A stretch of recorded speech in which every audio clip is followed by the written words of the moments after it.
Okay, so James Comey interview, of course, with MSNBC, the Fox News.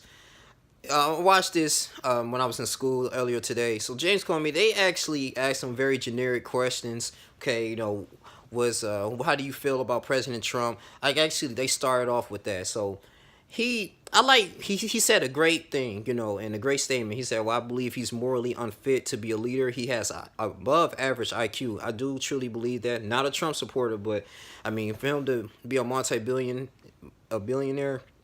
He has some type of intelligence when it comes to business, and actually filed for like bankruptcy like 4 times, and he's still able to attain his wealth. But besides the point, so it went to detail. It was a little basic things, things that we already know, but suffering's in our mind. And so as they continue to do the interview, he started explaining about, I guess, why he got fired and how he felt about it. And as the former FBI director, him as being an attorney for like 28 years, he put everything in proper perspective. Now he had this book called "The Truth, Lies, and Leadership."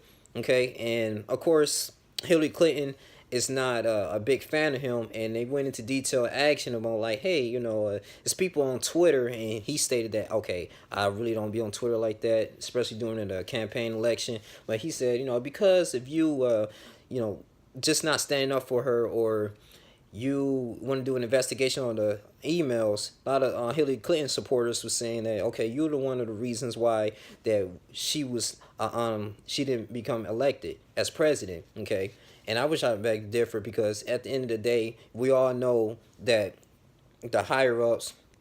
Okay, so I guess you want to say, no, people saying like the Rothschilds or the Bilderberg groups, they're the ones that's going to choose who's going to be elected president. Even though Hillary Clinton, they wanted Hillary Clinton to be the president, but she had too much baggage. They just sick of the Clinton administration, her smuggling cocaine, her, just had so much just animosity towards our people, man, and support of Planned Parenthood, exterminating African Americans. She kept saying that Margaret Sanger is my role model. I mean, dancing and having hot sauce in her purse, man. Just being a buffoon, okay? Just trying to get votes. And she wasn't going to be a big fit for the country. So, for the most part, first with the emails, the Ghazi incident, that has nothing to do with James Comey. James Comey was doing his job, okay? And I like what this man, his integrity is doing, because he was very honest, and it's hard. He really made statements saying it's kind of hard to be so truthful at the same time, because you work under a pretty much a beast system that was just made off lies and 500 years ago. I like when he brought that out, because he didn't mind saying that, and it's the truth. I mean, we all work for corporate. Well, I don't say we all, but most of us, if you work for a corporation, you gotta understand the founder, especially if it was founded off of just slavery, and just conniving stuff, man, and you just in the middle of it. But at the end of the day, you're getting a paycheck.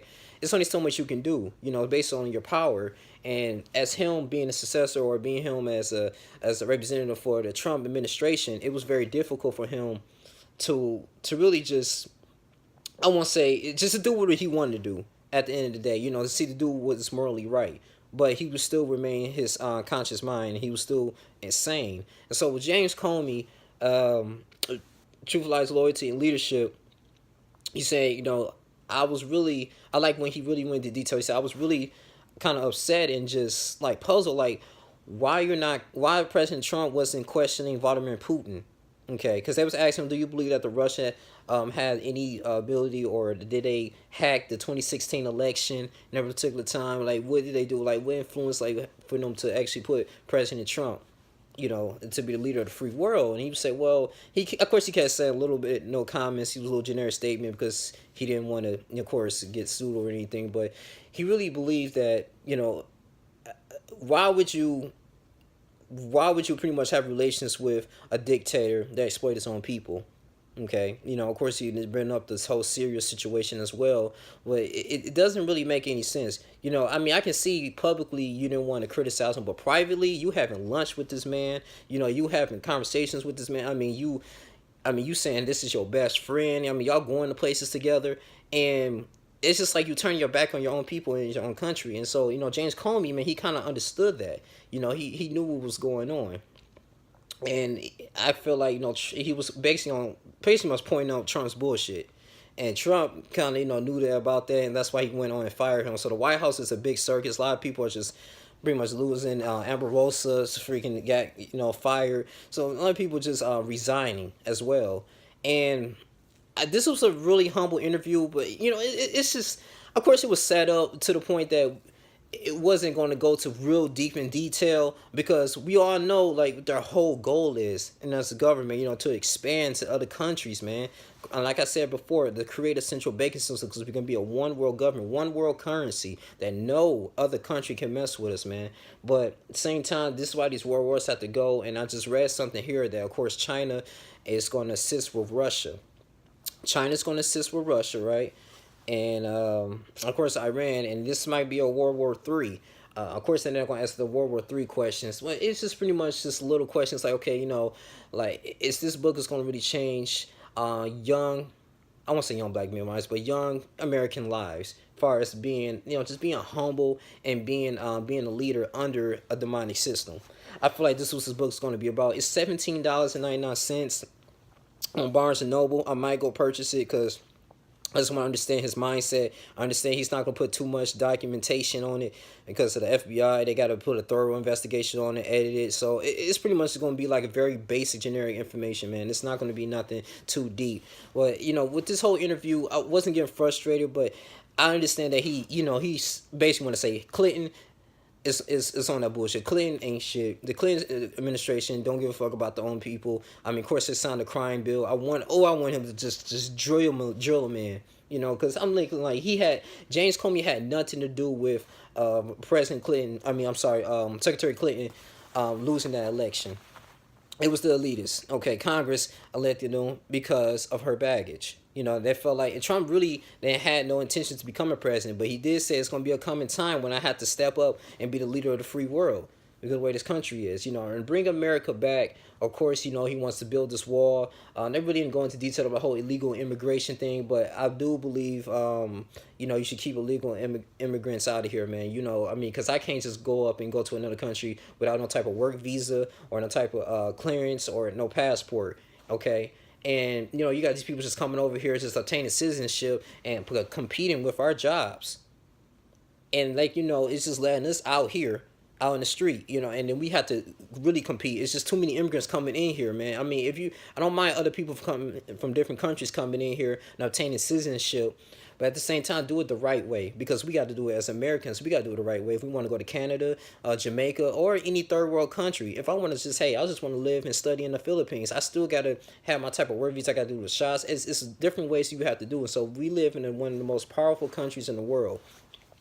And it's ridiculous. So that's why I kind of agree with Trump on that part, as far as building a wall. But other than that, man, he was talking about this ego, and of course James Comey's out of a job now, but I'm pretty sure he has a lot of benefits and a lot of money saved up. But at the same time, and this book here, maybe he's trying to teach us something. Maybe he's trying to teach, like, hey, as you growing up and you want to expound and you're working under corporate America and you want to make changes, but it's only so much you can do. But you don't want, like I said, to the government don't to spy on you. You don't want to jeopardize your freedom at the same time as you going through maneuvering through the BS and just demonic things, man, that just goes on. I was just listening to an interview not too long ago with Darthar Perry, as a young FBI informant, man, in the 1960s. He was a young black man, like I said. They got him from college and offered him a little job, and his job is pretty much to exploit the Black Panther movement. And all of this stuff goes on and on. And I want him to say this in this book, but I doubt it, because they don't want the truth to come out so much, man. So you have to pretty much dig deep and do your own research. Read your Bible more, meditate on this. This is pretty much what I got from this interview. It's solid, man. I encourage every young black man to actually go in here, go on YouTube and just type in the James Comey interview exclusive. And it's going to, even though it's so basic and generic, you're probably like, oh, okay, this junk is just so boring. But just have an open mind, understand it, kind of just listen to what he has to say, and it might get you thinking to the right path. But this is me. I love reading books, so I'm probably gonna go ahead and support it. But this is your boy Young Lean Jr. We can pray for our leaders, man. I know we have to respect authority, because that's one of the biblical principles, and I believe that that's what James Comey, a former FBI director, was standing upon, and he wanted to teach us. He wanted to get that out to the youth, and it just got me thinking on a lot of things, though. But it is what it is, man. So we don't know if we're gonna have another 4 years of this man, or is he gonna be impeached? Or is this gonna lead to, of course, Michael Pence, the vice president, to become the leader of the free world and lead us to a wrong, dreadful path? But we have to be rapture ready. We have to be spiritually ready. We just have to keep our eyes open and continue to have like food and water each and every single day, like far as like canned foods. Because I know we depend on power, but at the same time, we have to withdraw from the system and the matrix in this world. I think he's a silencer. That's all I want to say for Mr. James Coney. I'm a little indecisive on that, but I'm gonna go ahead order this book and probably do a book review on it. But that's all I have to say. I'm not drawing this all too long. Thank you for tuning in. It's your boy on Link Jr. You guys continue to subscribe, comment, and like. I'm out. Deuces.